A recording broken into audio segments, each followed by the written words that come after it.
Vimos então nos vídeos anteriores desta playlist que de facto nós podemos fazer muitas operações de file system com o Node, mas eventualmente aquela funcionalidade que todos mais gostam é a parte do servidor. E no servidor, nós já falámos nele aqui no início desta playlist e vamos voltar a repetir esta informação de uma forma um bocadinho mais pormenorizada, mais detalhada, porque a partir daqui para a frente nós vamos concentrar as nossas operações com o Node basicamente na criação de respostas a partir do servidor. Bom, é importante então realçar aqui o seguinte: eu tenho aqui uma pasta chamada clientes e servidores e vou criar aqui o meu server.js. Este nome é um nome que vocês podem usar de uma forma completamente diferente. O que interessa é que seja um fecheiro de JavaScript. Vimos logo no início desta playlist que nós, para podermos criar um servidor, temos que requerer um módulo que existe já no Node.js, que é o HTTP. E fazemos isso com um const HTTP é igual a require e depois colocamos aqui o HTTP, ok? Bom, aqui o HTTP pode ser um outro nome qualquer, não há problema nenhum, ok? Vamos colocar aqui até server, ok? Tranquilo. A partir daqui é importante percebermos o que é um endereço IP e o que é uma porta. Porquê? Nós vamos muitas vezes ver localhost. Vamos muitas vezes ver o 127.0.0.1. Vamos muitas vezes ver a porta 3000. Bom, o que é que acontece? A internet funciona da seguinte forma. Sempre que nós fazemos a utilização de um browser e pesquisamos um determinado site, ou neste caso fazemos o pedido para um endereço específico de um site, por exemplo o Google, o que vai acontecer é que a expressão www.google.com é uma expressão que a internet não conhece de forma original. O que a internet conhece são os endereços IP. Ora, estes endereços IP são as matrículas, vamos assim dizer, que identificam cada um dos servidores que existem na internet, ou os servidores web.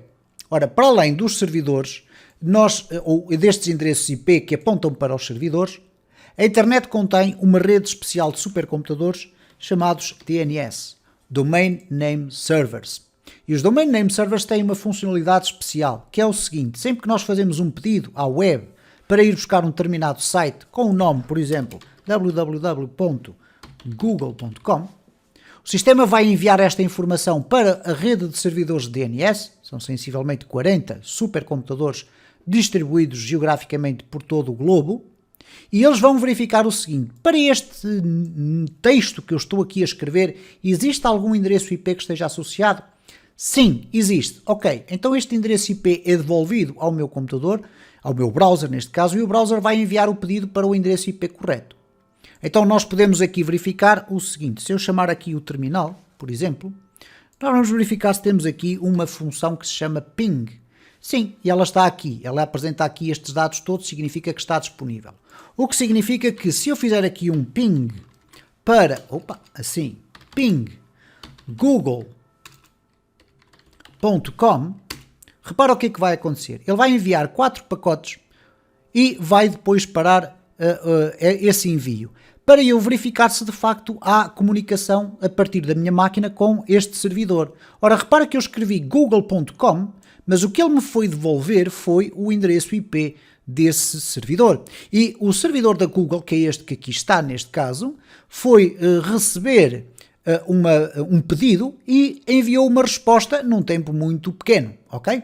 Então nós temos aqui a informação de qual foi o IP que foi descoberto relativamente à Google, ok? Então aqui entrou o servidor DNS pelo meio e tudo o resto. Bom, outra circunstância que aqui acontece são as portas. Ora, então imaginas o seguinte, ou podes imaginar isto da seguinte forma: a Google tem aquele endereço IP que tu ali tinhas. Vamos dizer que é o endereço 100.100.100.100. A porta é algo que vai aparecer depois à frente. Por exemplo, vamos colocar aqui o 3000. Esta porta é como se podes considerar o seguinte: é como se fosse o hotel, ok? O endereço IP é um hotel e depois dentro do hotel existem alguns milhares de portas, ok? Cada uma delas pode ser usada para determinado tipo de endereços, neste caso, para determinado tipo de pedidos. Ora, para teres uma ideia, por exemplo, nós temos a porta 20 ou a porta 21, que é, por exemplo, para o protocolo FTP, o File Transfer Protocol. Então temos depois outras coisas, por exemplo, nós temos a porta 22 para as conexões de Secure Shell, o SSH, a porta 53 tradicionalmente usada pelos serviços de DNS, a porta 80 é para o protocolo HTTP, isto é, por isso, quando nós pedimos uma página web com o protocolo HTTP, nós vamos acabar por receber informações a partir da porta 80. A porta 443 tradicionalmente está associada ao HTTP Secure. Depois temos outras, muitas, dezenas delas. Temos a 587 relacionada com o Simple Mail Transfer Protocol, o protocolo SMTP. Temos o RDP, que é o Remote Desktop Protocol, na porta 3389. E uma muito conhecida também, que é a porta 3306, para as comunicações com os servidores de MySQL. Então, neste caso, o que nós estamos aqui a dizer é o seguinte. Vai ser importante esta informação, quer do localhost, que é o equivalente a este endereço IP, que é o endereço da nossa máquina local, e por isso se chama localhost, e a porta, que tradicionalmente tu poderias utilizar de outra forma, mas tradicionalmente vamos usar esta, que é a porta 3000. Então, se eu quiser criar um servidor, vamos colocar aqui um const, aqui em vez do server vamos colocar o HTTP, à mesma, porque vamos criar o servidor aqui, server, é igual, e agora vamos buscar o http.createServer, e no createServer nós vamos aqui definir uma arrow function. É um listener, ou um request listener, que vai executar então todas as operações quando existir um pedido e uma resposta. Então nós aqui vamos colocar tradicionalmente a expressão rec e vírgula res. Rec significa request e o res significa response. E tudo o que escrevermos aqui dentro vai ser a resposta do nosso servidor. E já vimos isto logo no início. Estamos apenas a relembrar porque a partir daqui vamos trabalhar muito com estas lógicas e vamos acrescentar muita informação. Se eu fizer aqui um console log de resposta do servidor, o que vai acontecer é que sempre que eu fizer um pedido que consiga entrar dentro do servidor, ele vai executar o código que estiver aqui dentro deste bloco.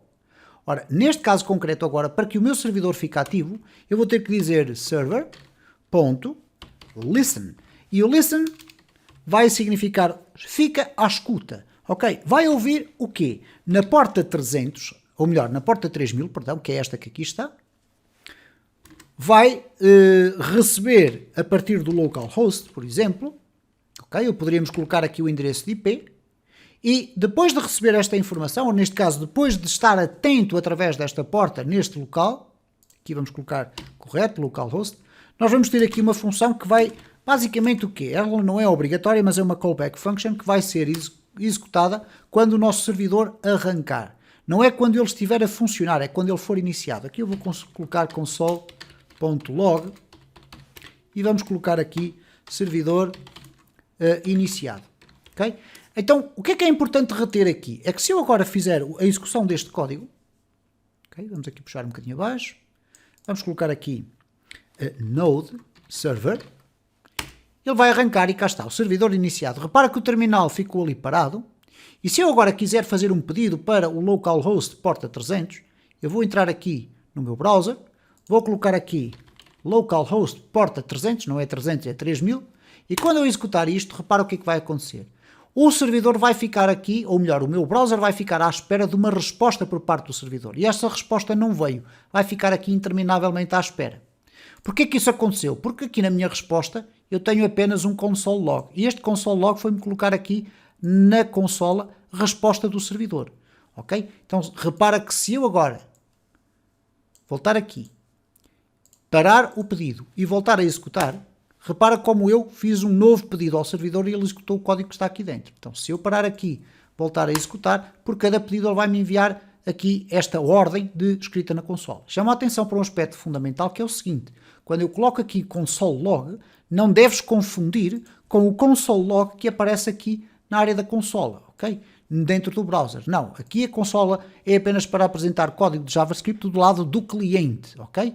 Então, naquele caso, o que fiz aqui foi basicamente colocar aqui um console log para apresentar os dados daqui. Ora, isto foi o recapitular de algo que já falámos aqui de forma completa no início desta playlist. Porquê? Porque a partir de agora vamos começar a concentrar um bocadinho mais as nossas atenções nesta questão do servidor, que é uma das componentes fundamentais do Node.js quando nós queremos aprender Node.js e quando queremos implementá-lo nos nossos projetos.